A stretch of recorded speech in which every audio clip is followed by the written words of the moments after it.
Hello, my beloved, my dear. Welcome to the summary of Book of Job. In heavens, there is a conversation between Satan and God. God asks Satan, "Have you considered Job as he is righteous?" Satan, on the other hand, says, "Since you have blessed him with everything, he is praising you. Remove your blessings, and you will know his true color." So God permits Job to be tested. Satan now has a strong hold on Job's business and family. His business collapses and all his children die. By the way, he had 10 children and all of them die in a single day, and even his complete business collapses in a single day. So even then, he didn't curse God. Now, Satan recommends Job to be tested in the most dreaded way, which is the suffering of health. He gets sores all over his body and his body malfunctions, and people see him as the object of ridicule. He's been treated as the object of ridicule.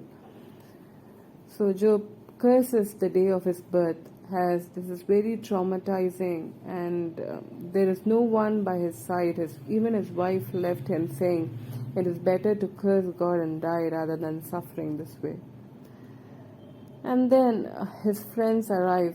They mourn along with him for 7 days, and then they start speaking. If you notice, in the first two chapters, we can see Job speaking positive, but in the rest of the chapters, you can find him speaking and questioning God for his situation. His friends initially comfort him, but later, as Job speaks negative and questions God about his situations, his friends doubt him, and they tell him that you have done something wrong and that is why you are suffering, and they accuse him. And Job calls his friends terrible comforters, as they fail to understand his situation, and they go judgmental as his deeds have caused him to suffer. Job calls his friends as terrible comforters, as they fail to understand his situation, and they go judgmental, and they also doubt whether his deeds have caused him to suffer. There are conversations which Job and his friends converse, speaking about wisdom, who has better wisdom, and everything torments Job. There is one friend, the youngest of all, in Job's friends group. His name is Elihu. This is the last portion of conversation between friends, and he says, as Job is accusing God, as Job is questioning God, Job must change his attitude to see a better future. Though Job's friends speak about the goodness of God, and they talk about God's creations, and we can clearly see them in the chapter of Job, rendering great insights, but they fail to understand Job, and they go really judgmental, trying to guess what made him to suffer this way. You can also see Job questioning God. He takes his case to God and he speaks about it, asking God for answers about his situation. His friends could have actually taken little time. His friends could have analyzed whether Job is really suffering for his deeds, rather being too quick, too fast in concluding, or too quick or too fast to judge. At the end, God speaks to Job, and God asks Job, "Who is that who obscures my plans with words without knowledge?" And he asks even whether Job possesses insight on all his creations.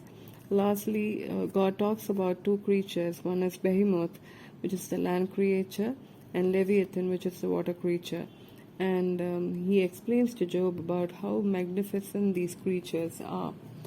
And after God has finished explaining him, and after Job witnessing all of them in virtually, as a virtual tour, we can say it like a virtual tour, Job says, "My ears have just heard, but now my eyes have seen it." And also Job replies to